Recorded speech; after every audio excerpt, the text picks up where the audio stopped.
Yeah, Ingham's Goes Cruising, and in October 2023 we did a 14-night cruise on P&O's Ventura over to the Canary Islands. We had 3 sea days. Unfortunately, we did hit a couple of storms going out, so there was not much videoing done on the actual ship. My husband unfortunately decided to stay in the cabin for the first 2 or 3 days due to seasickness. It was a lot rougher than normal. The Bay of Biscay is a bit hit and miss. Sometimes it can be calm, like a mill pond. Sometimes it can be just slightly rough, and sometimes it can be very rough. It's just the luck of the draw. I didn't suffer with seasickness. I was quite lucky, so I managed to get out and about on the ship. But I'm not very good at filming, and my husband normally does the ship's tours, so I do apologise if there is no ship tour of Ventura. We are back on her this October, so we'll do another one then. We thoroughly enjoyed our ports of call. We went to Madeira, Lanzarote, and a few other ports which I can't remember off the top of my head. We did the baskets and the cable cars in Madeira, and found that we could actually walk to them from the ship. The taxi firms will try and kid you that if you give them €20, they will take you to the cable car, they will wait, you will travel up, they will follow you up in the car, and then they will bring you back down. But we found going up in the cable car and then coming down in the baskets was much more fun, and we didn't have to pay the €20, which we felt was a bit of a con. The cable cars are walking distance. They took us about 20 minutes to walk from the ship, so that wasn't too bad, and it was a nice stroll. We saw some lovely scenery, plenty of shops, lovely park with the water fountain. So yeah, that was quite nice. And when we finished the baskets, we were halfway down towards the ship, so again, you can get a bus. There are plenty of taxis waiting for you, but it is easy to walk down.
Before we got on board, we had decided to book ourselves into the beach house. This does come with a surcharge, and this is taken off at the point of booking and paid for with the credit card. We wasn't sure what our reservations were going to be, so we thought this would be the easiest option. We also booked ourselves into the Epicurean. This also has a surcharge, and we paid for this before we'd even got on board.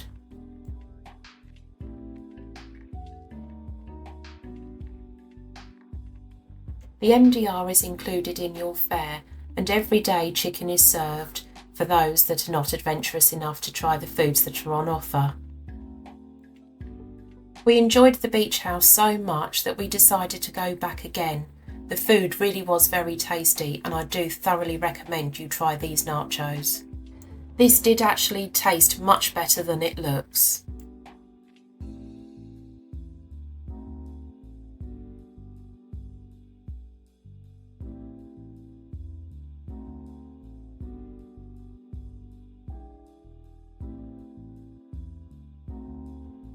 We did find the glass house to be our favourite place to eat, and found that we was eating there more and more often throughout the whole cruise.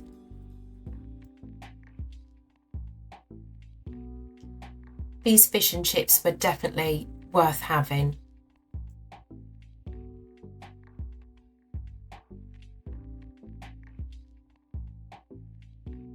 And of course we had to try Sindhu. We tried the one on Iona, and in my opinion, Ventura was definitely better.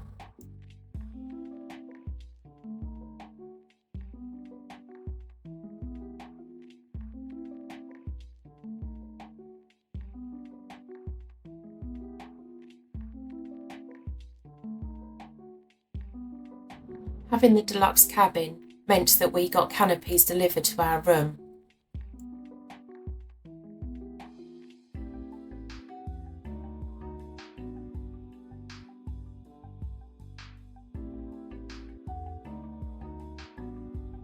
And so back to the glass house again. We really did like this place.